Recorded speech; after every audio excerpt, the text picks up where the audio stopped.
Hi, you guys. Welcome to Robin Hood Diaries. Tonight, as promoted, I'm going to do acting for theater versus acting for, let's say, movies and TV.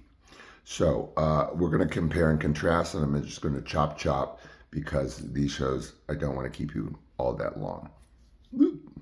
Anyway, so some of this you'll have to follow from that Hollywood week that I did because the last episode of that week, on Sunday of that week, I just basically laid out my whole signature acting techniques or method. So some of the references I'll make, I'll try to kind of bounce back to those. So one thing that you hear in the classic method, Stanislavski through Lee Strasberg, essentially, the actor studio, classic acting method. I'm just going to touch on a few of that and compare and contrast with a few theater takes on it and adjustments. So you hear a lot about projecting for theater, like you have to be able to project. No, it's a science what you have to do. It is not projection. It is not amplifying your volume. Do not do that. What you want to do is precision, not push. You don't want to push it out. You want to take it scientifically. You're going to have to lift your vocals. You're going to have to lift your whole body in tension. The movements can't be exaggerated, but you have to be sort of like kind of physically driven. And like I said, no vocal lift, no volume, no push, just sort of a full body kind of bordering on exclamation. It's not a yelling, it's a rise in presence, and then you will feel that presence. Second thing that I refer to in my last episode laying out my method is about the fourth wall being like the golden rule, the most essential part of closing that fourth wall and then using your hyperfocus to make that fourth wall fully closed and then go from there, because then it will take you everywhere once you've learned techniques to close that fourth wall, which is the sort of self-conscious awareness of being watched by whether it's casting directors, a video camera, whatever. Well, in theater, it's different.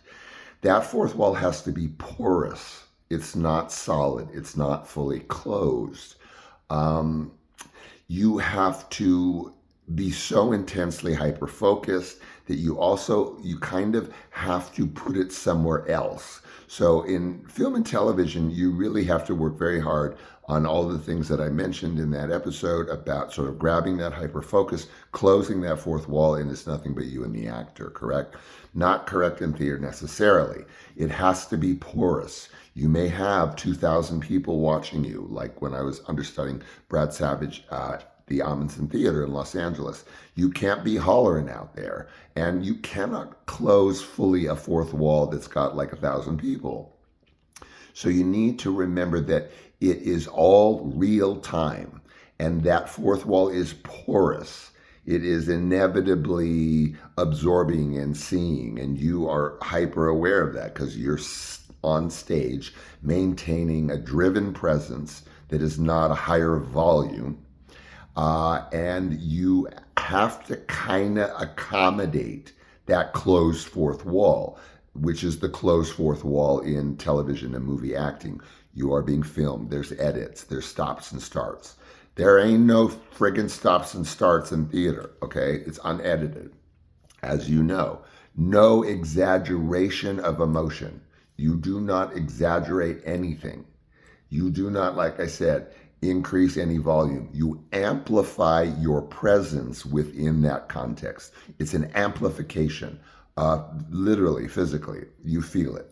So again, with that fourth wall on stage, it's so important it's even more important to maintain that hyperfocus, which I discussed entirely on that episode that I mentioned, the intensity of the hyperfocus, how to get to the hyperfocus through exercises. Well, on stage, you have to have almost like a delusional hyperfocus because that fourth wall cannot be fully closed. You need to kind of forget that they are watching, but that's really hard to do. So you have to kind of treat them as if they're eavesdropping. There's an awareness that they're there, similar to the grabbing back of the hyperfocus I talked about in that episode where, let's say, the fire truck goes by. Well, you can't like, oh, I'm sorry, I need to start over. That doesn't work. You're not going to get hired. You're going to be shown the door. So even more so with the hyperfocus on stage, because you have to be so hyperfocused that you kind of set them aside. You know what I mean? It's like they're in the parlor. They're in my living room while I am in the loft. My son is downstairs in the kitchen. I am in the loft. I'm not going to pretend. I can't pretend like in the others, closing that fourth wall. You can't do that in front of either 200 people or 2,000 people. It just doesn't work the same way. Seduce them in with this hyper presence, this driven presence. Seduce them into believing themselves that they are eavesdropping, on what you are doing with your hyper focus with that other actor. So in that sense, the fourth wall cannot be absolutely shut down. It has to be porous. You have to accommodate. You have to misplace and place their presence in other things. It doesn't mean embrace them. If you embrace them too much, you're playing to the camera, which is, like lethal in film and television. So don't do that. Third and final, I would say, is just to remember there are no second takes in theater. The show must go on. So that whole cliche that you hear, the show must go on, there is some major reality there.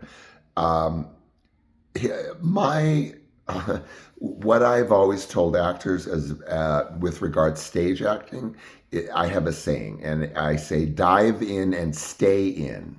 Staying in being the key.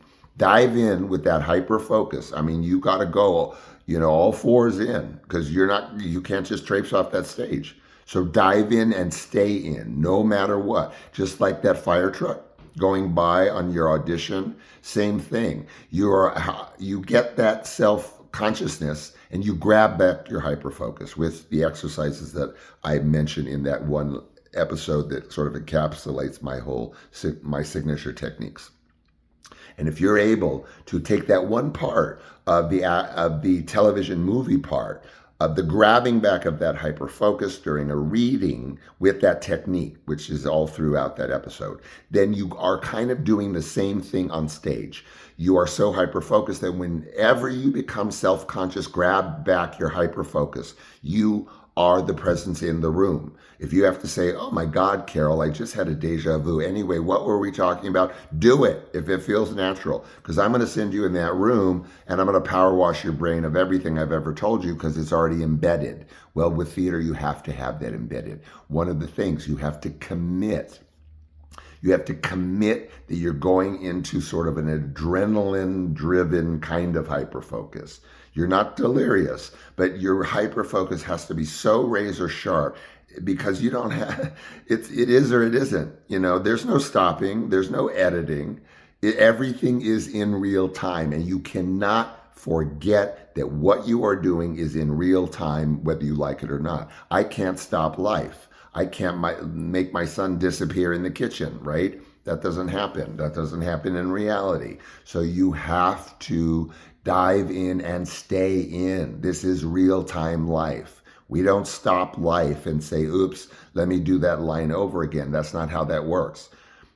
Authentic, find your authentic self. I know that's kind of hackneyed to say, but I discuss a lot of that in my episode again, which outlines my signature method or whatever. So again, I'm bouncing a little bit back to that, but what I mentioned in that episode is intrinsically important to know in order to wrangle theater acting, being on stage.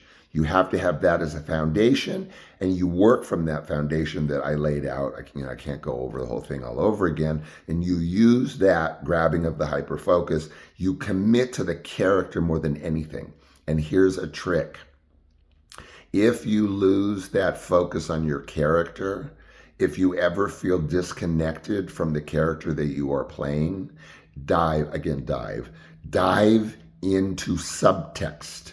That will distract you enough to get back into the character. Subtext meaning, you know how we talk, but we're really kind of thinking something else. Like I'll be talking to my son, but I have another point I want to make. And so I'm kind of holding on to that point, but I'm kind of like, interacting with him. Well, you have to, at that moment, if you're losing it, you're at the end of your rope, you're on stage. Oh my God, who am I playing? Who is she? Whatever. Dive into your subtext.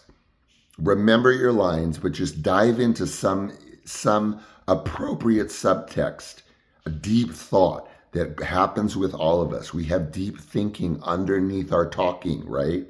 Remember the essentials I told you of everything? What do we do in life and what do we do in that casting office? We talk, we listen, we focus, and we think. We don't do any more than that in real life. We focus on what's in front of us, we talk, we listen, and we think about it. Explain to me what else there is. Just use the techniques that kind of dovetail with that reality, because I still want to get you there. It's just that I want to embed a lot of that hyper-focusing technique, being able to be razor sharp with what you're doing, with your interaction with a windshield. I don't care what it is, a dog, a chair, but often another actor, of course. So commitment to character, that can be part of your subtext. As an example, well, what subtext do I grab, Sean? I don't know. Well, then go right into your character. Think of that painting that I told you to paint of your character before you go into an audition. Know what ice cream she likes. Know what color her eyes are. What makes her cry. What was her last boyfriend like? What's her favorite, whatever, right? So you've created that as the character. You have to do it. You can't walk into anything without playing a character and knowing something. Remember I told you for cold readings, if they don't give you shit, which often they will not, they'll just expect you to wing it. You sit down and create that friggin' character yourself. I don't care if she's from the moon.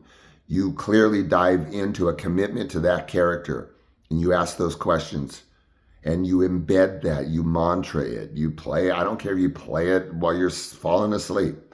We got to embed that. Once you embed that, then all you do is talk, look, listen, think, and focus. Because I'm going to power wash your brain of all of that before you go into the office, because it's already embedded with the other preparation techniques that I teach. Not sense memory, please. No offense. So, in conclusion, if you don't commit to this hyper focus, if you don't learn how to make the fourth wall porous instead of closed, grab that character context with subtext, diving into that if you lose, because you're going to lose your way. Every time you act, you're going to lose your way. But remember, in real life, we lose our way. Do you not space out? I space out. Do you not get like deja vu or like thought interruption? Use it. There are no mistakes in acting. There are no accidents in acting. That is antithetical. It would be an oxymoron if there was a word for it.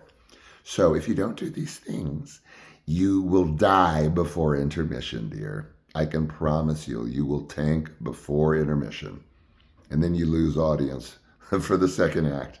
Okay, speaking of second act, I am trying to commit to make these shows much more succinct.